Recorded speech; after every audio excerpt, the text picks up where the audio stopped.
தமிழக வெற்றி கழகத்தின் பொதுச் செயலாளர் என் ஆனந்த் அவர்களும் இணை பொதுச் செயலாளர் நிர்மல்குமார் அவர்களுடைய முன்ஜாமீன் மனுக்கள் இன்று மதியம் நீதியரசர் ஜோதிராமன் அவர்கள் முன்னிலையில் விசாரணைக்கு வந்தது.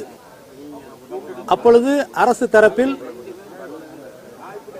பொதுச் செயலாளர் என் ஆனந்த் அவர்கள் ஏற்கனவே எம்எல்ஏ இருக்கிற காரணத்தினால் இந்த வழக்கை இந்த நீதிமன்றம் விசாரிக்க முடியாது என்றும் எம்எல்ஏ எம்பிக்களுக்கான தனி போர்ட்போலியோ தான் விசாரிக்க முடியும் என்று அவர் வாதிட்டார்.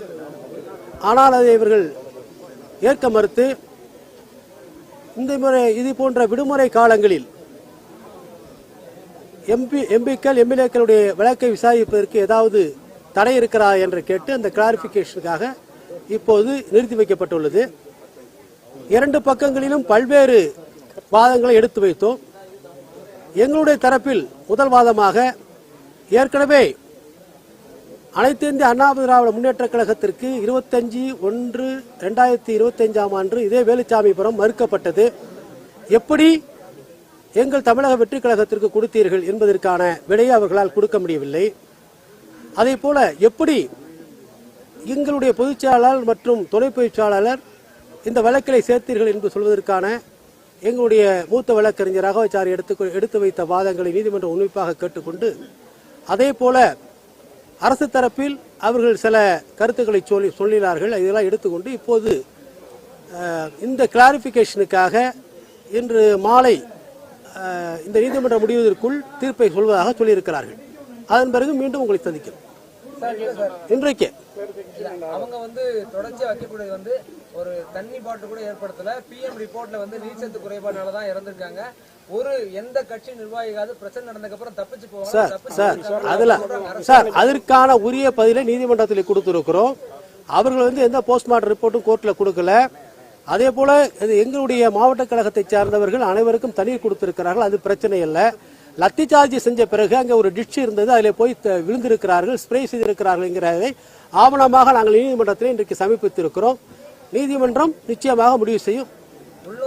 உள்நோக்கத்தோட தான் இது நடந்திருக்குன்னு சொன்னீங்க. ஆனா உள்நோக்கம் இருந்தா நாங்க கொலை வழக்கா பதிவு செஞ்சிருக்க மாட்டோமே, இது கொலை வழக்கை நாங்க பதிவு செய்யல அப்படின்னு சொல்லி இல்ல அது வேற. அதாவது இந்த லீகல் இதுக்கெல்லாம் போகாதீங்க, அது வேற. ஏன்னா இதுல போய் கொலை வழக்கா பதிவு செய்ய முடியாது அவங்களால.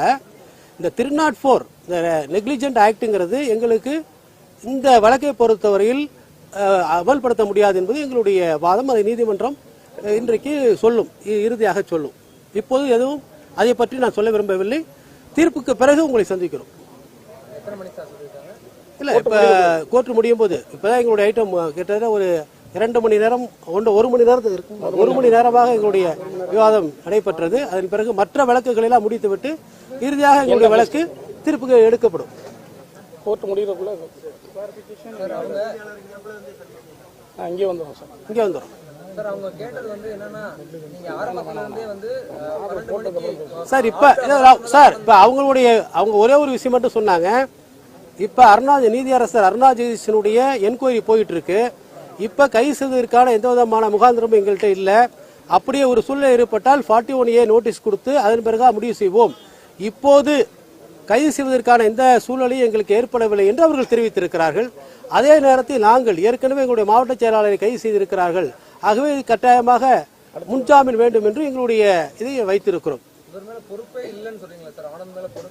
அப்படி இல்லை சார், இது லீகல் ஆஸ்பெக்ட் சார். அதான் பேச வேண்டாம் சார். லீகல் ஆஸ்பெக்ட் சார் அப்படி சொல்லல சார். பொறுப்பு இல்லை என்று எந்த விதமான இதுவும் சொல்லவில்லை. அதாவது சட்டப்பூர்வமா நீங்கள் சொல்லியிருக்கீங்களா இந்த செக்ஷன், அந்த செக்ஷனுக்கும் இந்த நீங்க சொல்லியிருக்கக்கூடிய கம்ப்ளைண்ட்டுக்கு சம்பந்தம் இல்லை. அதை தான் நாங்கள் சொல்றோம். அந்த செக்ஷனுக்கு அட்ராக்ட் ஆகிறது மாரி அந்த கம்ப்ளைண்ட் இல்லை. அந்த கம்ப்ளைண்ட்ல நிறைய